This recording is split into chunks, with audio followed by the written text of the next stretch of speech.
Xin chào các bạn. Đến với bài học này mình sẽ hướng dẫn các bạn tạo một cái quốc kỳ trên Google Earth như này nhé. Thì nó cũng rất là đơn giản thôi. Đầu tiên thì chúng ta khởi động cái Google Earth của mình lên. Và ở đây mình đã tạo trước một cái folder và mình đã vẽ trước các area. Chủ yếu là các Earth Play này. Chủ yếu là các này Earth Polygon.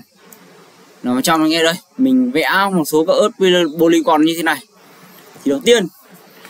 Thì đầu tiên là các bạn phải vẽ được như mình như thế này đã. Cũng khá là đơn giản thôi, vẽ cũng rất là nhanh. Thì các bạn có thể tận dụng một số các phím tắt như này.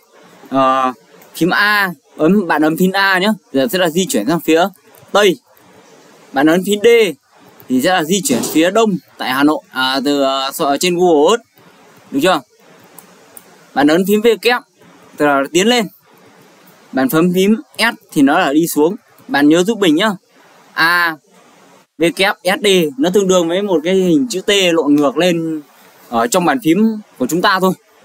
Thì để vẽ được các polygon này thì chúng ta cần phải bấm các phím ký tự như vậy. Sau đó mình kéo nó ra thì mới được các đường boy như này. Đấy thì mình chia sẻ với các bạn nó là như vậy. Việc thứ hai thì nó đơn giản lắm. Thì đầu tiên ấy là chúng ta thêm một cái hình ảnh vào. Các bạn tạo cho mình một lớp phủ, được chưa? Đây. Cách thứ nhất là các bạn vẽ một hình đỏ là như này. Rồi các bạn chọn là cái màu sắc. Rồi các bạn ấn chữ quốc kỳ để cho mình đó. Phủ trắng Việt Nam, phủ đỏ Việt Nam đấy. Đây, mình thêm như này vào. Sau đó mình di chuyển nó xuống.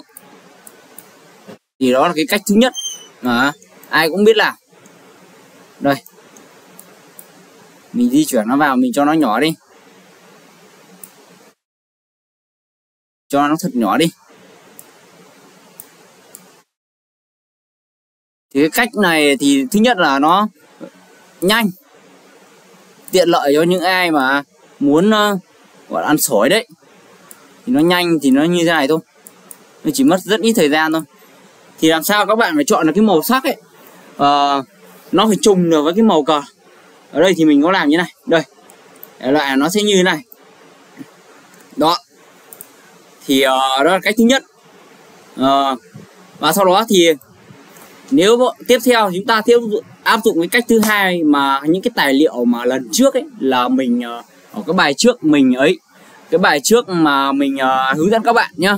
Thì đây mình đổi thành cờ 1 đi, cờ lần 1, cờ 1, ok. Tiếp theo mình tắt nó đi. Cách thứ hai nữa là mình ớt cái bức ảnh PNG. Ở cái bài trước mình đã dạy các bạn là các bạn ớt cái PNG vào cho mình. Đó. Thì nó chỉ có một cái hình ảnh ngôi sao này thôi. Khi đấy các bạn chỉ cần kéo xuống thôi. Đó là lập tức thì trông nó đẹp hơn rất là nhiều. Đây, thủ đô Hà Nội đây.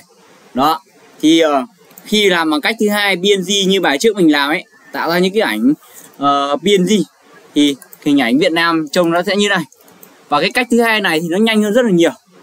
Nó không giúp chúng ta không bị mất về vấn đề màu sắc.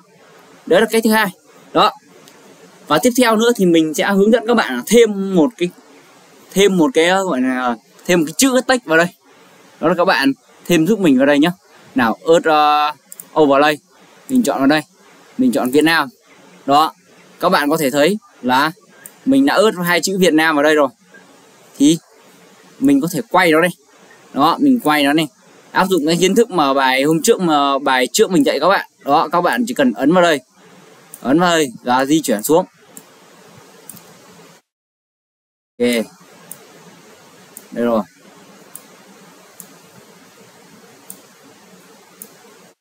Không là mình di chuyển nó nhỏ hẳn xuống đây. Đó.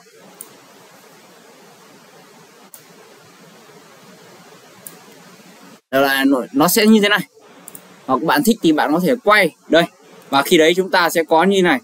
Chúng ta sẽ có được kết quả như này. Hoặc không thì các bạn chọn xoay chiều ngang cho nó cũng được ha. Đây mình tắt đi xem nào. Ok, roti mình xoay ngang ra cho nó. Đến đây thì mình sẽ xuất nó vào như này. Đó, mà mình sẽ xoay nó như này.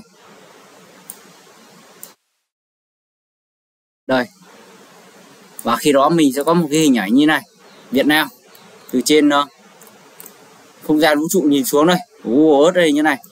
Đó, lúc này chúng ta sẽ áp dụng một số các bài tập như là lần trước mình bảo ấy, là quay video ở các điểm nhìn khác nhau thì chúng ta sẽ có được một cái hiệu ứng, một cái video quay như mình mong muốn ở các bài trước mình đã hướng dẫn các bạn nha. Cảm ơn các bạn đã theo dõi video này.